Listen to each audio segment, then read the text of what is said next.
Now, when the French became the colonial administrators, rulers of Cochin China, the southern third of Vietnam, and protectorate, they were advisors to the central Vietnam and North Vietnam, they made a decision intellectually as to how they thought about the Vietnamese. The first clue is many of them in their writing talked about An Nam, the Annamese, the Annamites, Annamite. And An Nam means the pacified South. It was a Chinese name. The French never paid much attention to the Viet, part of the identity of the people they were ruling as colonial overlords. Secondly, the first French association with Vietnam came through Catholic missionaries, Alexander de Rhodes in the 1650s. And Alexander de Rhodes made a link between Christianity and the Chinese theory of heaven and the Son of Heaven. And so the Christians, very sort of superficially, if you will, they associated the Chinese heaven, the Vietnamese had a word for it, Tien, with God, and then the Chinese, the Tien Tu, the Son of Heaven, with Jesus Christ. So there was a disposition on the part of the French to see the Vietnamese as Chinese. They also, when they showed up in Vietnam, the Nguyen dynasty was using a Chinese law code, the Qing dynasty law code, written in Chinese characters. So of course these people, they're just some small branch of the Chinese. They really had no nationalism, no pride, no identity of their own. So Chinese influence was seen, or Chinese culture, Chinese thinking, was seen as applicable to the Vietnamese as well. French colonialism develops in the 1920s, but the Vietnamese begin to react against it. Just as they didn't like to be ruled by the Chinese, they didn't like to be ruled by the French. There was one particular Mandarin, a man by the name of Phan Boi Chau, who in the 1880s, 1890s, he began to change his thinking. There had been one Nguyen dynasty king, a young guy, his name was Ham Nghi, who wanted to start a revolt against the French, which he did. He went off into the mountains and some people followed him. And his movement was called Con Vuong, Rally to the King. The problem was nobody rallied. The Vietnamese people, they were not respectful of the Nguyen dynasty. They didn't feel that the Nguyen dynasty, who borrowed all this stuff from China, had the kind of dignity, the spiritual presence, the ability to contribute to Vietnamese-ness. So they pulled back, they held back. Phan Boi Chau then, around the early part, 1900, a little more, starts rethinking. And he goes back to Vietnamese history before the Nguyen dynasty. He starts to reevaluate and to reaffirm and to revitalize the spirit of the Lý dynasty, the Trung dynasty, and the Lê dynasty. In the 1920s, there are three movements sort of begin, actually two in particular, where Vietnamese find their own way, a non-Chinese way of opposing French colonialism, opposing the West, the cultural influence of the West. Now, one was political and the other was religious. The political movement followed what Sun Yat-sen had done in China, who had set up the KMT, the Kuomintang, a political party, sort of partially Western, if you will. It's a political party to work in some sort of Western-style, more democratic environment where it's not the emperor tells you what to do, you elect people, you debate policies and things like that. So the Vietnamese set up the Vietnam Quốc Dân Đảng Party in 1927, borrowing sort of from the Chinese. But this particular party had passion. The passion was to free Vietnam of the French. It didn't really have a political theory. Then the next thing is in South Vietnam, there was a religion called the Cao Dai religion. South Vietnam was, or Cochin China, underneath the French rule. At this point, if you started a religion, the French couldn't arrest you. If you started a political party like the Kuomintang Party, then the French could arrest you because you're breaking the law. You're an insurgent. You're rebellious. But the Cao Dai religion is really quite interesting to me, because what they did was they assumed that they could talk directly to heaven. And they then recognized a number of people, Joan of Arc, Victor Hugo, Sun Yat-sen, other people. They brought forward in a new melange, a amalgamation of some Western sort of people and Asian people, a religion based on basically core Vietnamese beliefs about good behavior, which were picked up in the poem I talked about, the Kim Van Q, your thumb, your heart. That's what they wanted to do. And while the French had political power, they were preserving Vietnamese-ness. Now, in the 1930s, in the 1930s, there was another party started, which was by a young man, which was called the Dai Viet Kuomintang Party. They kept the words Kuomintang, which means Nation People Party, but they added Greater Vietnamese. Now, this young man, his name was Trung Duan, he came up with a political theory. He tried to take traditional Vietnamese thinking about individualism, about opportunity, and put that in the context of nationalism, which was something that Western people could understand. So he, again, is trying to do an amalgam of this new modern world created by the West, which has now enveloped the Vietnamese people, but allowing them to keep what was most important to them emotionally, spiritually, intellectually. His theory was called Young Tháp Sinh Tông. And one of his students was my tutor and mentor and friend, Professor Wee, who wrote these two books on Young Tháp Sinh Tông in 1964. And Professor Wee founded the Tung Dai Viet Party, the New Dai Viet Party. In the late 30s, at the same time in the north, where Trung Duan was creating this Dai Viet theory, the Dai Viet Party, a younger man in the Mekong River area called Win Fu Shou, he started his own religion because he had religious experiences. And his religion was called the Wahao. And he had maybe by 46, 47, maybe as many as 1 million followers. I mean, a lot of people followed him. This was the kind of Buddhism that you could practice in your house.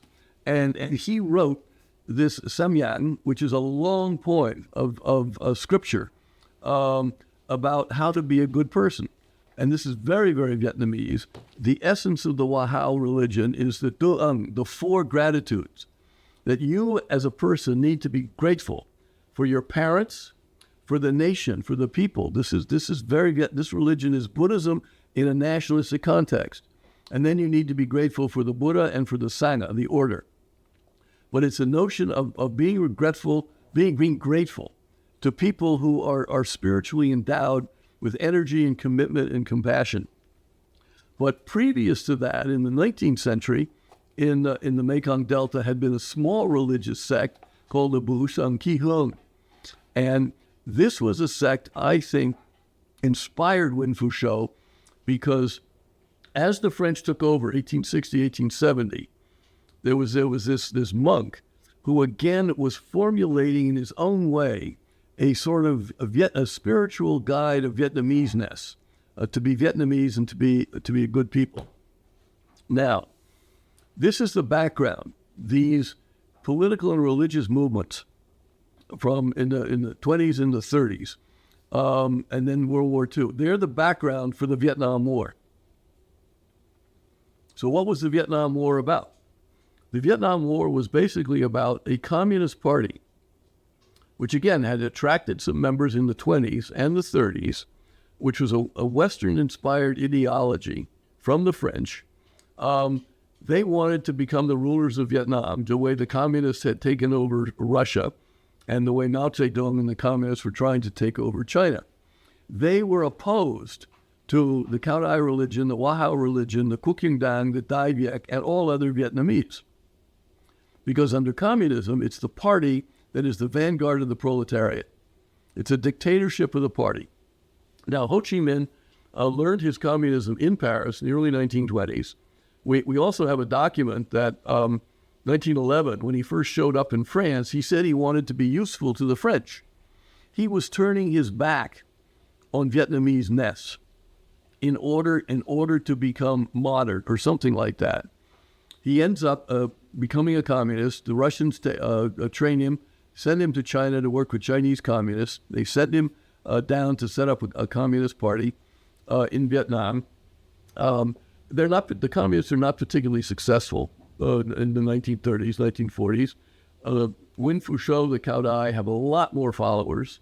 The Dai Viet have at least as many followers. But the communists, Ho Chi Minh, they had one advantage. They were tied to the Soviet Union. And in World War II, the Soviets, Chiang Kai-shek in China, the Americans, the British, and the French were allies fighting the Nazis and the Japanese militarists. So Ho Chi Minh presented himself as a representative of the Allied forces. And in late 1945, a Frenchman, Jean Saint-Denis, was sent back to Vietnam by Charles de Gaulle to find a way to reimpose French colonialism. Because during the war, the Japanese had overturned the French colonial administration and it created a new independent Vietnamese government based on sort of Dai Viet kind of thinking. So Ho Chi Minh, Saint-Denis comes back, and he wants to figure out how he can find Vietnamese who will work with the French.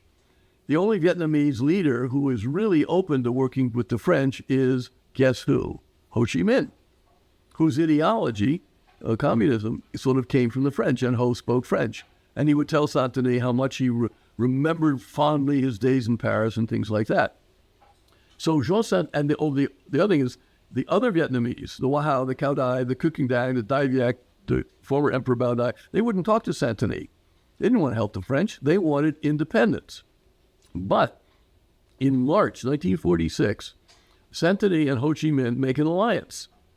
They agree. They write an agreement. And the terms of the agreement are the French will recognize Ho Chi Minh's government as the legitimate government of Vietnam. It's the French who build up Ho Chi Minh as the most important Vietnamese. And in return, Ho Chi Minh will negotiate with the French for some kind of participation in a French union, a sort of an evolution of colonial status to something that's quasi-colonialist. Then what happens is, and none of the other Vietnamese like this at all, right? But the French and mostly the communists, they then start killing Vietnamese nationalists. Truong Duan, the young guy who came up with the Dai Viet party, he disappears. He's murdered. Ly Do Ma, who comes up with the Dai Viet Duy Zung, he is murdered. In 1947, the communists kill Nguyen Phu Trong, Duc Nguyen Yao Chu, the man who created the Wahao religion. Right? And the story I've heard is after they killed him, they cut his body up into a lot of pieces, threw the pieces all over the place, so there would be no grave. Because they did not want that traditional Vietnamese sense of gratitude and honor for a special spirit to come back around Nguyen Phu Trong. So in the fall of 1946, the French and the communists have a break, and they start fighting each other. And each side then goes to the Vietnamese people and say, help us. Right? The Ho Chi Minh and the communists says, and, oh, by the way, at this point, the Communist Party has been disbanded. Ho says, I'm not a communist, I'm a nationalist. I represent the Viet Minh. Oh, and the Viet Minh, which means the Viet Minh, the Minh in Viet Minh, Viet is Vietnamese, Minh is ally. The Minh in the Viet Minh comes from the allies of World War II. So Ho is riding on the back of the victorious allies against the Japanese. And so he goes to the Vietnamese and say, rally around me and the Viet Minh and we'll fight the French and we'll keep the French out. The French, for their side, they then go to the conservative Vietnamese, the wealthy Vietnamese, the Catholic Vietnamese, other Vietnamese, and say, oh my goodness, Ho Chi Minh is a communist. He's not really a Vietnamese. Come to the French. We will help you create a Vietnam that's not communist. So the Vietnamese are split into three groups. There's a small group who wants to follow Ho Chi Minh and the Viet Minh. There's another fairly small group who will cooperate with the French. And then there's a large group in the middle that looks to the right and looks to the left and says, who speaks for me? I'm Vietnamese. So the Viet Minh War, as they call it, between Ho Chi Minh on one side, the French on the other, lasts until 1954. The French do not win. At one particular battle called Dien Bien Phu, they take a lot of their soldiers, put them up in a valley surrounded by mountains in part of North Vietnam. The communists under Ho Chi Minh, General Giap, with help from the Chinese, they surround the valley and they overrun the base at Dien Bien Phu and capture all the French. At this point, the French back in France are tired. There's a new prime minister, and he says, enough. So there's negotiations between the French and Ho Chi Minh at Geneva, and a decision is reached. The idea, I think, came from the Chinese, actually. Chinese communists. At this point, the communists of Mao Zedong has conquered China. He's the ruler of China. They suggest, modeled on the Koreas and the Germanys, to create two countries, one for the communists and one for the nationalists.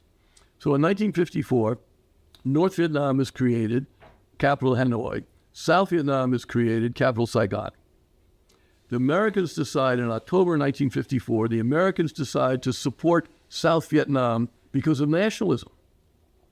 The Americans, President Eisenhower and his key advisors, understood that the Vietnamese had their own values. They understood that the Vietnamese were not Chinese, and they didn't want communism. They wanted to be Vietnamese. So we said, we'll help you be Vietnamese, nationalist. So then so we the Americans start helping the Vietnamese, 54, 55, 56, 57, 58. In 59, there's new leadership in Hanoi. A guy by the name of Le Duan has really taken over power. Ho Chi Minh is still there, but he's a figurehead, really. Because if we look back in history, and this novel my wife and I translated about Ho Chi Minh, there was very little there. He was a good actor, but he never wrote anything. He wasn't a theoretician. He wasn't a military guy. He was kind of a front man to be a sort of an uncle figure, the way they called him, Uncle Ho.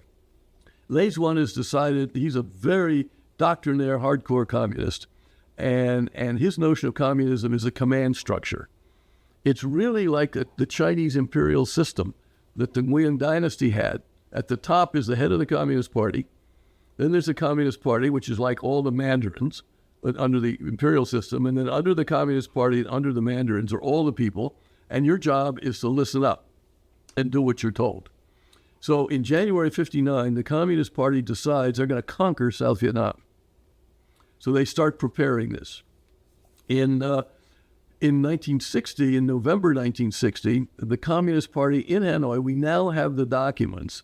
They send orders into South Vietnam to create a guerrilla movement, which is called the NLF, National Liberation Front for South Vietnam, or Viet Cong, the nickname, Vietnamese Communist.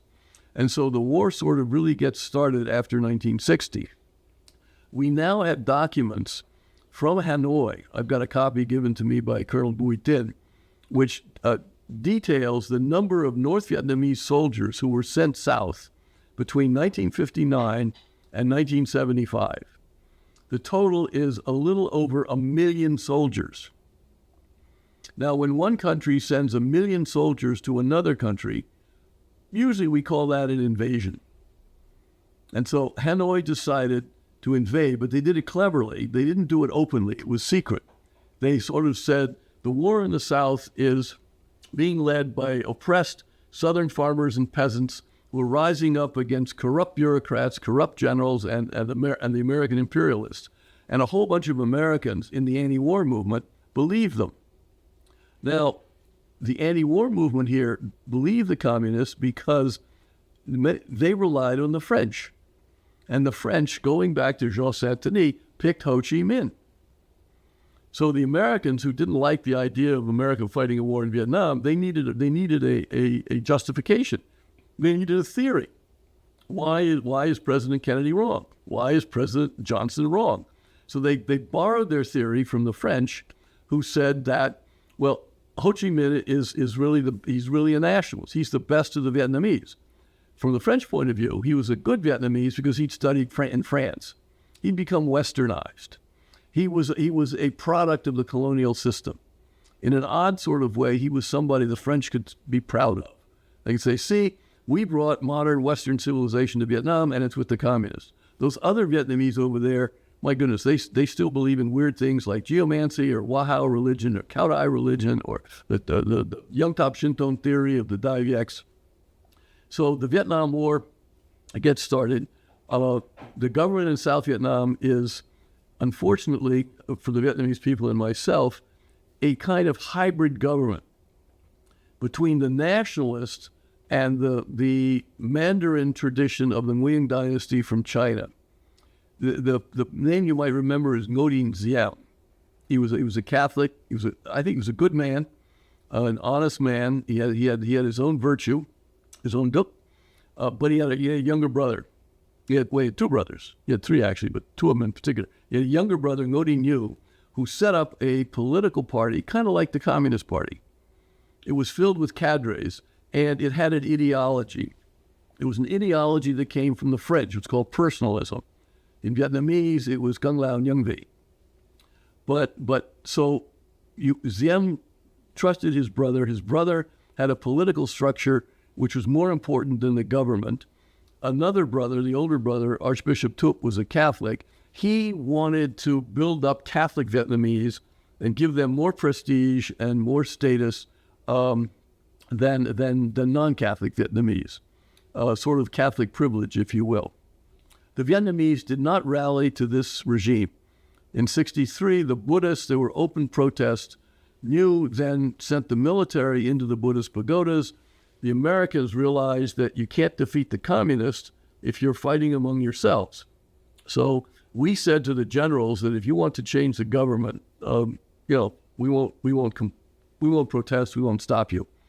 The military pulls a coup in 1963, and Diem is killed, but also his brother, Nhu, was killed. Diem was killed for Vietnamese reasons. The CIA had nothing to do with it. They had no real contact with what was going on inside the Vietnamese, and the evidence for this comes from a number of Dai Viet participants, one particular Colonel Nghia, Zung Hung Nghia. After the government collapsed, 64, 65 are kind of chaotic years because the Vietnamese, they do not have a strong government. They don't have a good rural program.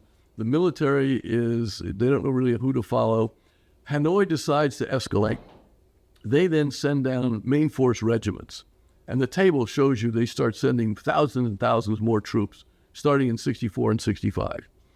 In 65, General Westmoreland, whose mission is to defend South Vietnam, he writes back to President Johnson and says, the North Vietnamese are sending so many troops down, the South Vietnamese are weak.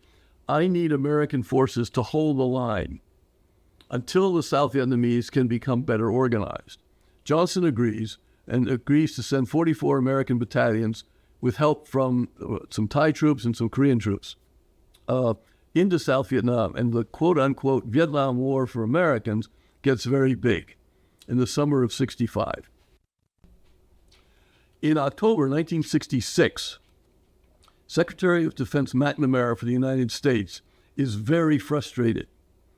He understands war fighting between regiments and battalions. He doesn't understand guerrilla warfare. He doesn't understand people. He doesn't understand culture. He talks in terms of KIA, killed in actions, weapons collected, a war of attrition. We kill more North Vietnamese than they kill us or our friends, the South Vietnamese. In the long run, we win. He suddenly realizes that North Vietnam can keep sending down troops through Laos, illegally through Laos, so an attrition strategy isn't going to work. He sends a memo to President Johnson in October 66, basically saying, we're not winning the war, we're not convincing Hanoi to give up, and I don't know how to win. Johnson then turns to some other people, some civilians, for a new strategy. They come up with the idea of a village-based pacification program from the bottoms up. Fortuitously, this new thinking by the American, Ambassador Bunker, by a guy named Robert Comer, and then Bill Colby, William Colby, that thinking of the Americans to start with the village people fits perfectly with Vietnamese ness. It fits perfectly with the Dai Viet theory of Yang Tap Shinto, with the notion of individualism, with the notion of the good heart, the Tâm, and they can make alliance with the Cao Dai and the Wahao, the VNQDD, the Dai Viets, the Catholics, the Buddhists, at the level of villages, at the level of families. The Courts program gets started in 1967. There's a big communist offensive in 1968 called the Tet Offensive, which fails because the Vietnamese people, they don't rally to the communists, they support the government. The Courts organization where I worked succeeded 68, 69, 70, 71. And this is a book I wrote about the Courts organization. How do we have a pacification theory of decentralizing power to villages, trusting village people? And it worked. By the end of 72, the Viet Cong had been defeated. There were only about 25,000 Viet Cong soldiers left. The South Vietnamese in Saigon had nearly 800,000 soldiers in their army. They had another 1 million South Vietnamese civilians as volunteers in self-defense forces, older people and younger people. This story of success, however, was never really picked up, never covered by American journalists or scholars. So the South Vietnamese nationalism comes through in the end, mobilizing the South Vietnamese people. The communists fail. Well, what happened? Henry Kissinger, and I wrote about this in this book, he has listened to the French. He listened to Jean Saint-Denis, the guy who picked and built up Ho Chi Minh. And Kissinger concluded that the South Vietnamese were worthless, were nothing. They couldn't get anything done. They were lazy, they were corrupt, et cetera, et cetera. He never took the time to understand the Vietnamese. He never read Vietnamese history. He never read Vietnamese poetry. He didn't understand the different religions, all this sort of stuff. He just blew these people off and said, we got to get out of this war. So he cut a secret deal behind the back of President Nixon, Ambassador Bunker, the Secretary of Defense, Secretary of State, the CIA, the Congress, whereas he said to the North Vietnamese, he told the Russians first, they passed it on to Hanoi, you give us a peace treaty. You promise South Vietnam will be independent and free, and they win the war. You promise them that, you sign a piece of paper, and then the Americans will go home, which we had already done, basically. All our troops were out by 73. And then you wait 2 years, and then you attack again. And whatever you want to do, you do, because it's just a problem for you and the other Vietnamese. And Kissinger told that to the Russians, Hanoi, and the Chinese communists. He never told it to his president that was the deal. He brings he negotiates this deal in Paris, October 72. He brings it back to Saigon to force President Thieu to sign it. Thieu refuses. He says, oh, because you're leaving North Vietnam's army and my country. Thousands of Vietnamese have fought. Thousands have been killed by the communists. You're going to leave their army in here? What kind of a deal is this? Nixon tries to get Thieu to sign. He pressures Thieu. He does bombing of North Vietnam. He promises Thieu that if the North Vietnamese attack again, the Americans will respond with full force. Thieu reluctantly signs it, and he tells Ambassador Bunker, I'm committing suicide for my people. And Thieu was right.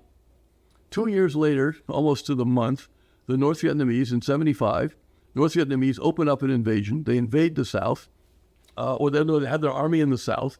They launch offensives all across South Vietnam, and they win.